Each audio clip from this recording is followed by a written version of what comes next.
अतुल पाल गणित में आपका स्वागत है। आज हम कक्षा 9 गणित प्रश्नावली 6.1 के क्वेश्चन नंबर तीसरे को सॉल्व करने वाले हैं।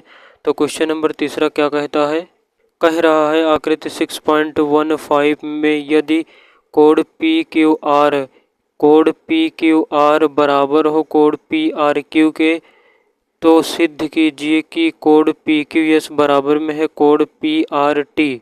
तो देखिए कोड पी क्यू आर हमारे ये वाला है और बराबर में code P R Q code ये वाला है। मतलब ये वाला कोड इस वाले कोड के क्या दिया है?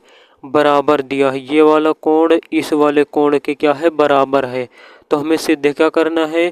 पी क्यू एस बराबर है, ये वाला कोड बराबर है पी आर टी के। मतलब ये वाला कोड इस वाले कोड के बराबर है। तो चलिए इस वाले सवाल को कैसे करेंगे। सबसे पहले हम लिखते हैं यहाँ पे हल, फिर उसके बाद हम लिखते हैं दिया है।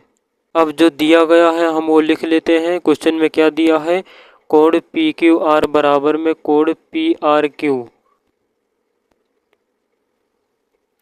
और हमें सिद्ध क्या करना है? पी क्यू एस बराबर में कोड पी आर टी।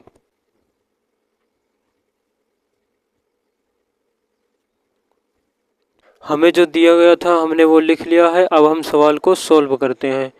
तो देखिए हमें सिद्ध क्या करना है? पी क्यू एस बराबर में पी आर टी, ये वाला कोड इस वाले कोड के बराबर सिद्ध करना है। तो देखिए अगर हम इस वाली लाइन को पी आर को थोड़ी देर के लिए इस वाली रेखा को जब हम ढक लेते हैं तो हमें क्या दिखता है? हमें दिखता है एक ऐसी रेखा जिस पर बनने वाला कोड 180 है और उसमें जो है हमें दोनों कोड मिल जाता है। मतलब पी क्यू एस भी दिख रहा है, पी क्यू एस और पी क्यू आर भी दिख रहा है। पी क्यू आर मतलब कि इस वाले कोड में ये दोनों दिख रहा है। तो हम क्या करेंगे? इस वाले से हम क्या निकालेंगे? पी क्यू आर निकाल लेंगे।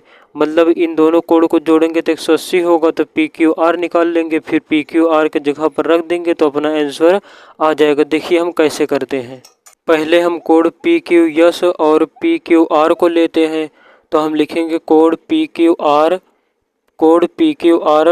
और प्लस में P Q S, code P Q R plus में पी क्यू आर प्लस में कोड पी क्यू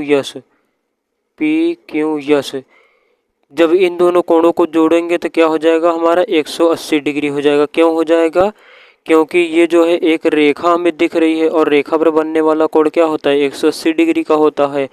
और ये क्या बनाता है? रैखिक युग्म से हमारा 180 डिग्री आता है। तो समझिए कि रैखिक युग्म किन्हें कहते हैं? रैखिक युग्म से आता है। रैखिक युग्म से हम समझते हैं रैखिक युग्म किन्हें कहते हैं। देखिए ये जो है एक रेखा है और रेखा पर बनने वाला कोण 180 डिग्री होता है और 180 डिग्री किससे मिलकर के बना है? पी क्यू एस वाले कोण से और पी क्यू आर वाले कोण से मिलकर के बना है। और ये दोनों कोण इस वाले कोण से और इस वाले कोण से मिल करके हमारा 180 डिग्री बना है। तो ये दोनों कोण क्या होने चाहिए? आपस में जुटे होने चाहिए। तो ये दोनों कोण आपस में क्या है? जुटे हुए हैं।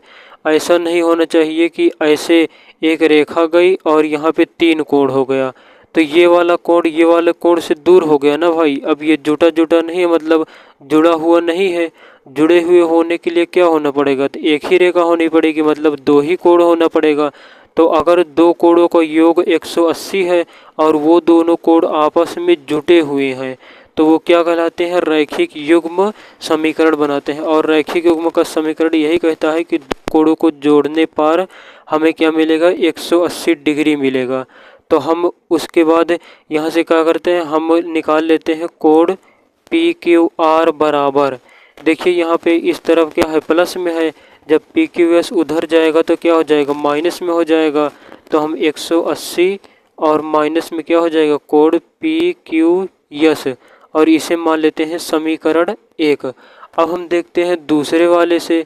तो दूसरे वाले में क्या दिख रहा है?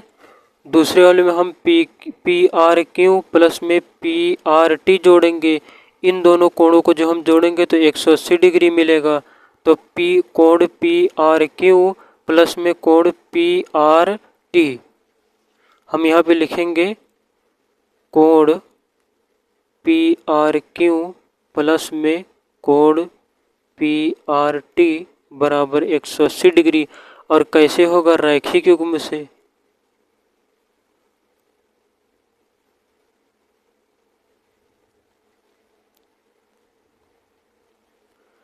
अब हम PRQ बराबर निकाल लेते हैं। PRQ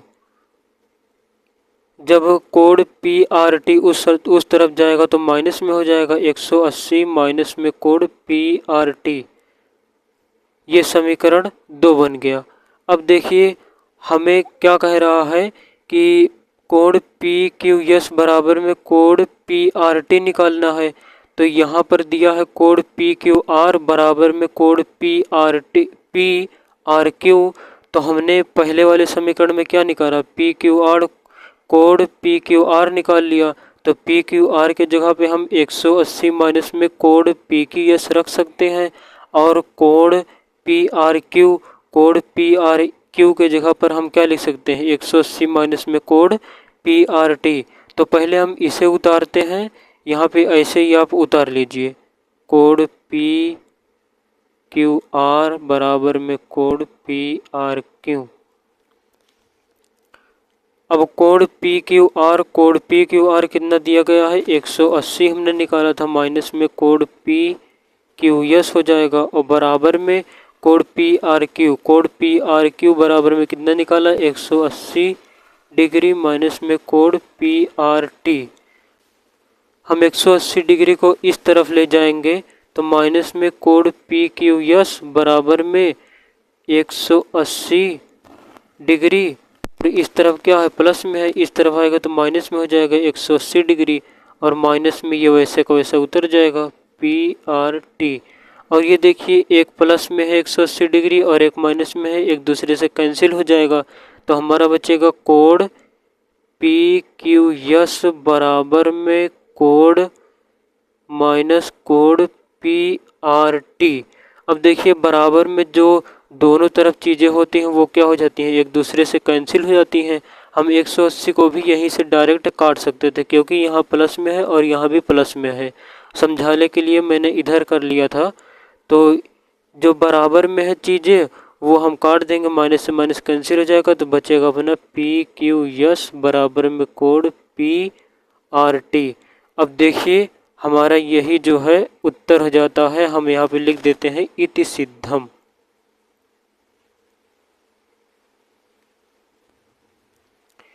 क्वेश्चन में हमें यही जो है सॉल्व करने के लिए कह रहा था। PQS बराबर में कोण PRT, PQS बराबर में कोण PRT।